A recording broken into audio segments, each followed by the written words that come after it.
모세의 인도로 이스라엘 백성은 출애굽하였습니다. 홍해를 육지처럼 건넜습니다. 그들이 시내산 근처에 왔을 때 하나님은 모세를 시내산으로 부르셨습니다. 그리고 하나님께서는 이스라엘 백성들이 지켜야 할 계명들을 주셨습니다. 하나님께서 모세를 시내산으로 부르셔서 10계명을 주셨을 때 모세는 거기서 40일 40야를 금식하고 기도하였습니다. 이스라엘 백성들은 사람이 그 바위산에서 40일 동안 먹지도 않고 마시지도 않고 잠도 안 자고서는 도저히 살 수 없을 것이라고 생각했습니다. 그들은 모세가 죽었다고 생각했습니다. 그래서 회의를 하고 자기들을 인도해 줄 신을 하나 만들자고 했는데 그게 바로 금송아지 사건입니다. 모세가 시내산에서 하나님 앞에 기도하고 있는데 이런 사건이 발생하자 하나님께서 모세에게 말씀하셨습니다. 모세야, 내 백성이 지금 나를 버리고 금송아지를 만들었다. 그 금송아지를 보고 자기를 인도한 신이라고 그 앞에서 방자하게 뛰며 놀고 있는데 이 어리석고 우상숭배하는 백성들을 내가 다 멸하겠다. 다만 너와 네 후손만을 창대케 하여 가나안으로 데리고 가겠다. 라고 하나님이 말씀합니다. 그 말씀을 들은 모세는 깜짝 놀라서 하나님께 간절히 기도하게 되었습니다.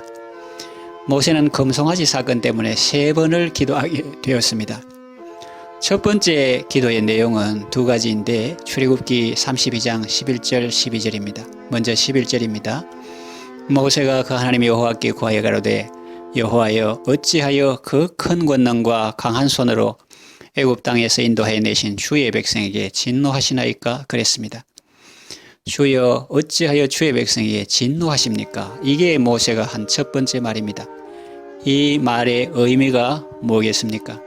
진노하시면 안 됩니다. 그런 뜻이 아닙니다. 하나님, 이 백성이 큰 죄를 지었습니다. 다만 하나님, 언제는 이스라엘 백성들이 착해서 구원하셨습니까? 그들은 본래 죄인입니다. 이스라엘 백성들은 원래 애굽의 노예였고 노예로 있을 때도 의롭지 못했습니다. 우상을 숭배하던 자격이 없는 죄 많은 백성이었습니다. 그런데 하나님께서 다 아시고도 특별히 구원해 주셔서 주의 백성을 만들어 주신 게 아닙니까? 그러니 그들은 지금 어떠한 형편에 있든지 하나님의 백성입니다. 그런 뜻입니다. 여러분, 때때로 우리는 어떻게 하나님 백성으로 저런 짓을 할 수 있을까 하면서 이미 10개라도 할 말이 없을 때 이 기도를 인용해야 합니다. 어찌하여 그 큰 권능과 강한 손으로 애굽 땅에서 인도하여 내신 주의 백성에게 진노하시나이까? 모세는 아무리 큰 죄를 지었다 할지라도 이들은 주의 백성이라고 하는 굳건한 믿음을 가지고 있었던 것입니다. 그러므로 죽이지 마소서, 그런 뜻입니다. 그 다음에 12절을 보면 어찌하여 애굽 사람들이 이르기를 여호와가 자기의 백성을 산에서 죽이고 지면에서 진멸하려는 악한 의도로 인도해 내었다고 말하게 하시려 하나이까? 주의 맹렬한 노를 그치시고 뜻을 돌이키사 주의 백성에게 이 화를 내리지 마옵소서 그랬습니다. 무슨 뜻입니까? 세상 사람들은 이스라엘 백성들의 잘못은 생각하지 않고 하나님이 벌하신 것만 나쁘다고 말할 것입니다. 그렇다면 하나님의 영광은 어떻게 됩니까? 우리는 죄값으로 인하여 죽는다고 하지만 문제는 하나님의 영광입니다. 그러므로 주의 영광을 위하여 죽이지 마옵소서 하는 것입니다. 모세는 하나님의 영광을 자신이 살고 죽는 것보다 훨씬 귀하게 생각했습니다. 이 기도가 하나님의 마음을 움직입니다. 그래서 14절을 보면 여호와께서 뜻을 돌이키사 말씀하신 화를 그 백성에게 내리지 아니하시니라 그랬습니다. 당장 진멸하려고 했는데 중지가 되었습니다. 이게 첫 번째 중보 기도입니다. 모세는 백성들이 범죄한 것을 아직 못 본 상태입니다. 하나님이 진멸하겠다고 하니까 살려주세요 한 겁니다. 이렇게 기도를 마치고 모세는 진중으로 내려와서 이스라엘 백성들이 어떻게 하는가를 눈으로 보았습니다. 너무나도 기막힌 일이 벌어지고 있었습니다. 그래서 분노하고 자기 감정을 다스릴 수 없어서 손에 들고 있던 10계명 돌판을 던져버렸습니다. 19절입니다. 진에 가까이 이르러 그 송아지와 그 춤추는 것들을 보고 크게 노하여 손에서 그 판들을 산 아래로 던져 깨뜨리니라 그랬습니다. 모세는 분노가 폭발했습니다. 이젠 다 끝났다는 생각이 들었습니다. 모세는 하나님의 말씀대로 백성 중 주동자들을 죽이라 했는데 레위 자손이 그 명을 받들었습니다. 백성 중에 3,000명가량이 죽임을 당했습니다. 이튿날 모세는 여호와께로 올라가 기도합니다. 그의 두 번째 중보 기도입니다. 모세의 두 번째 기도는 32장 32절입니다. 아주 유명한 구절입니다. 그러나 이제 그들의 죄를 사하시옵소서. 그렇지 아니하시오면 원하건대 주께서 기록하신 책에서 내 이름을 지워버려 주옵소서 합니다. 다른 사람은 다 죽어도 나만 잘 되면 됩니다가 아니죠. 사실 이러한 기도는 하나님이 싫어하시죠. 나 혼자 잘 살아 뭐 하겠습니까? 같이 죽겠습니다 하는 것입니다. 이 안타까운 중보의 기도, 죄인과 함께 한 운명이 되려는 뜨거운 마음, 이것이 두 번째 중보 기도입니다. 이 기도를 듣고 하나님이 응답을 주셨습니다. 33장 3절입니다. 너희를 젖과 꿀이 흐르는 땅에 이르게 하려니와 나는 너희와 함께 올라가지 아니하리니 너희는 목이 곧은 백성인즉 내가 길에서 너희를 진멸할까 염려함이니라 하시니 이 무슨 뜻입니까? 젖과 꿀이 흐르는 땅으로 가라는 것입니다. 그런데 조건이 하나 있습니다. 보내는 주겠지만 나는 가지 않겠다는 것입니다. 왜냐하면 내가 너희들과 함께 가다가는 도중에 다 죽여버릴 것 같다. 내가 길에서 너희를 진멸할까 염려함이라 하셨습니다. 이것이 무슨 말씀입니까? 이스라엘 백성들은 하나님의 백성이라고는 하지만 하나님을 사랑하는 게 아니라 우상을 숭배했습니다. 그들의 목적은 오직 가나안으로 가는 것이었습니다. 빨리 못 간다고 발을 동동 굴렀고 가나안으로 인도할 모세가 없어졌다고 초조해서 송아지 신을 만들었습니다. 그들은 오직 가나안만이 목표였습니다. 그래서 하나님이 말씀하시는 겁니다. 너희들 가나안을 원하지? 오냐 가라. 그렇게 빨리 가고 싶으냐? 보내는 주마. 그러나 나는 가지 않겠다. 그런 말씀입니다. 이 말의 뜻을 이스라엘 백성들이 이해했습니다. 33장 4절을 보세요.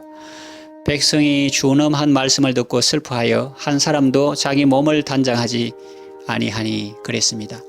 백성들은 부끄럽고 죄송해서 견딜 수가 없었습니다. 그래서 슬퍼합니다. 슬퍼하면서 이스라엘 백성들은 정말로 중요한 것이 무엇인가를 깨닫게 됩니다. 여기서 이스라엘 백성들의 가치관이 완전히 바뀌게 됩니다. 지금까지는 젖과 꿀이 흐르는 가나안 땅에 빨리 가는 것 자체가 목적이었습니다. 그런데 하나님이 가라, 내가 너희를 보내는 주지만 너희하고는 같이 안 간다. 이 말을 듣고 나니까 그들은 참으로 중요한 것이 무엇인지를 깨닫게 된 것입니다. 가나안에 가는 것이 중요한 게 아니고 하나님과 동행하는 것이 더 중요하다는 사실을 깨닫게 된 것입니다. 비록 광야에서 평생을 살더라도 하나님이 함께 계시고 기뻐하시는 것이라면 그것이 더 사모해야 할 것임을 이스라엘 백성이 깨닫게 된 것입니다. 하나님 없이 가나안을 가서 뭐하냐? 거기서 꿀을 마신들 무슨 소용이 있나? 하나님이 동행해 주시지 않는다면 가나안도 무의미한 것이 되는 것입니다. 그래서 단장품을 제하고 온 백성이 회개 기도를 합니다. 이때 모세가 한 기도, 그것이 세 번째 중보 기도입니다. 모세의 세 번째 기도는 하나님과 함께 동행하기를 원하는 간절한 기도입니다. 하나님, 우리와 동행하여 주옵소서. 그 기도 내용이 15절에 잘 나타나 있습니다. 모세가 여호와께 아뢰되 주께서 친히 가지 아니하시려거든 우리를 이곳에서 올려 보내지 마옵소서. 함께 가시려면 가거니와 우리만 보내지 마옵소서. 이제 무엇이 중요한 줄 우리가 알았습니다. 가나안이 아닙니다. 하나님이 우리와 함께 하시는 것입니다. 가나안에만 빨리 도착하려고 서둘렀던 우리의 경망함과 욕심과 잘못된 가치관을 용서해 주옵소서. 이제 하나님과의 동행에 최선의 가치를 두겠습니다. 하나님 없는 가나안 가서 뭐 하겠습니까? 하나님이 함께 가지 않으신다면 저희들도 안 가겠습니다. 이게 모세의 기도입니다. 이스라엘 백성들은 이제야 진정한 복이 무엇인지를 깨닫게 되었습니다. 노예에서 해방되는 것도 좋은 일이고 가나안을 향해 들어가는 것도 좋은 일이지만 더 중요한 것은 하나님과의 동행이라는 것입니다. 그래서 모세는 몸부림치며 눈물의 기도를 합니다. 그 기도의 응답이 14절에 기록되고 있습니다. 여호와께서 이르시되 내가 친히 가리라 내가 너를 쉬게 하리라 하는 응답을 받았습니다. 아주 귀중한 응답입니다. 오늘 본문의 내용을 가만히 읽어보면 마치 우리의 모습을 보는 것 같습니다. 이스라엘 백성들만 그러는 게 아닙니다. 오늘날의 교회, 오늘날의 성도들이 바로 그런 모습 아닙니까? 하나님과의 동행이 목적이 아니고 성장과 번영이라고 하는 가나안만을 추구하고 있습니다. 하나님이 기뻐하시는 거룩과 성결, 하나님과 동행하는 삶에는 관심이 없습니다. 오직 번영과 성공이라고 하는 목표를 추구하고 오직 그것만을 위하여 기도합니다. 오늘날 많은 그리스도인들이 하나님과의 동행은 뒤로 하고 자기의 가나안만을 추구하고 있습니다. 하나님의 뜻과는 상관없이 내 욕심에 붙들려서 무언가를 자꾸만 달라고 할 때 때로 하나님은 그 기도를 들어주십니다. 그러나 그 다음이 문제입니다. 이런 경우에는 시편 106편 15절에서 이렇게 말씀하고 있습니다. 그러므로 여호와께서는 그들이 요구한 것을 그들에게 주셨을지라도 그들의 영혼은 쇠약하게 하셨도다. 무슨 뜻입니까? 내가 그렇게도 소원하는 것이냐? 그것을 위하여 그렇게도 몸부림치느냐? 좋아, 그러면 주지. 그러나 그렇게 될 때에 내 영혼은 쇠약해질 것이다. 파리해질 것이다. 아주 창백하게 말라버릴 것이다. 그런 뜻입니다. 오늘 우리도 가나안에 눈이 어두워서 하나님과의 동행을 무시하는 기도를 하고 그러한 신앙의 형태를 추구하는 것은 아닌지 돌이켜보아야 합니다. 내가 추구하는 가나안을 위하여 그렇게도 기도하고 몸부림을 치면 그런 사람에게 하나님이 뭐라고 하시겠습니까? 네가 좋아하는 것, 너의 가나안을 위하여 그렇게 바쁘게 뛰어도 난 너와 동행하지 않겠다. 이 말을 들으면 헛사하는 겁니다. 아무리 바쁘게 뛰어다녀봤자 남는 것이 없습니다. 우리도 가나안을 위한 기도를 합니다만 그런 기도로 끝나서는 안 되고 정말 우리가 사모해야 하는 기도는 하나님과 동행하고자 하는 그런 기도입니다. 주여, 제가 주님과 동행하게 하옵소서. 주님과 동행하는 것에 방해가 된다면 다 끊어버리겠습니다. 이런 기도가 우선이라고 생각하지 않으십니까? 주의 자녀에게 하나님의 백성에게 있어서 최고의 복은 하나님과 동행하는 것입니다. 이것을 뒤로 한 다른 기도는 하나님을 기쁘시게 하지 못합니다. 그러므로 이제부터 하나님과의 동행을 위한 기도에 가치를 두고 기도하시기 바랍니다. 그때에 하나님의 음성, 내가 친히 가리라, 내가 너와 함께 하리라 하시는 음성을 듣게 될 것입니다. 하나님과 동행하며 가는 그 길이야말로 승리의 길이요 가장 복된 길입니다. 하나님이 함께 하시면 거칠고 험한 광야 길을 가더라도 두려움이 없습니다. 험산 줄령을 넘는다 해도 두려움이 없습니다. 폭풍우가 몰아치는 바다를 항해한다 해도 두려움이 없습니다. 전능하신 하나님과 동행하기 때문입니다. 하나님과 동행하지 않는다면 가나안을 들어간다고 해도 무슨 소용이 있습니까? 하나님과 동행하지 않는다면 나의 꿈이 이루어지고 내 목표가 성취된다 한들 무슨 의미가 있습니까? 가장 큰 행복은 하나님과 동행하는 것입니다. 하나님과 동행하기를 원하는 모세의 기도가 여러분의 기도가 되기를 바랍니다. 하나님과 동행하며 승리하는 삶을 살아가시기를 바랍니다.